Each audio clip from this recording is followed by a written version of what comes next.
عورت کوشش ضرور کرتی ہے جو اچھی سمجھدار سنجیدہ متین خاندانی تربیت کے ماحول سے گزری ہوئی خواتین ہیں کہ وہ اپنے مزاج کو اپنی طبع کو اپنے شوہر کی رضا میں گم کر لیں، اور ایسی عورتیں ہی خوشگوار زندگی کا لطف اٹھا سکتی ہیں اور پھر اس کے اثرات اولادوں پر مرتب ہوتے ہیں۔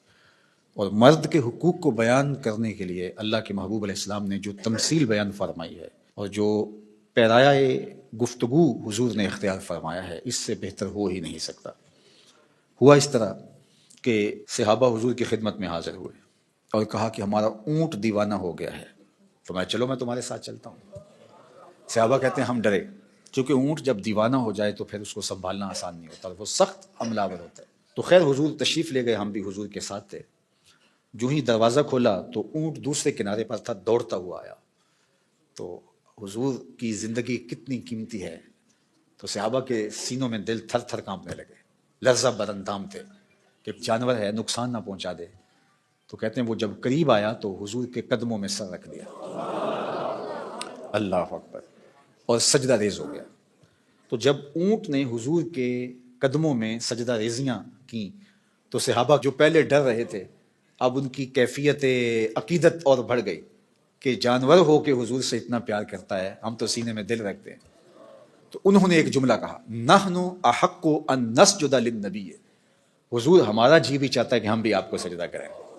یہ جانور ہو کے آپ کی معرفت رکھتا ہے، پاگل ہو کے آپ کو پہچانتا ہے، ہم تو سینے میں دھڑکتا ہوا دل رکھتے ہیں اور دل میں آپ کے پیار کی ایک کائنات آباد ہے، تو پھر ہماری پیشانیوں کے اندر بھی سجدے ٹپک رہے ہیں، ہم بھی آپ کو سجدہ کرنا چاہتے ہیں۔ تو آقا کریم نے فرمایا اگر میری شریعت میں سجدہ جائز ہوتا تو میں بیوی کو حکم دیتا کہ شوہر کو سجدہ کرے، لیکن کسی کے لیے سجدہ روا نہیں رکھا گیا۔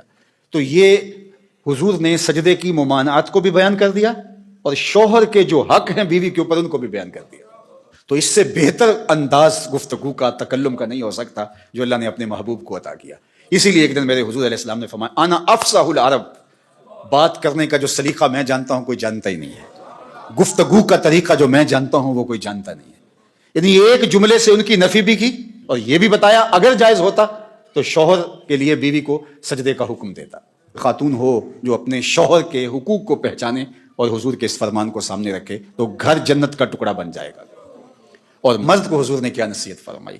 مرد کو کہا کہ عورت کی اگر کچھ باتیں تجھے ناپسند ہوں تو اس بات کو دیکھو جو تمہیں پسند ہو، اللہ اکبر۔ اور میں کہا کرتا ہوں نکاح کے بعد یا تو شوہر اپنا گھر چھوڑ کے خاتون کے ساتھ چلا جائے یا خاتون گھر چھوڑ کے شوہر کے ساتھ آئے، دونوں میں سے ایک تو ہوگا، لیکن یہ قربانی مرد نہیں دیتا، یہ عورت دیتی ہے۔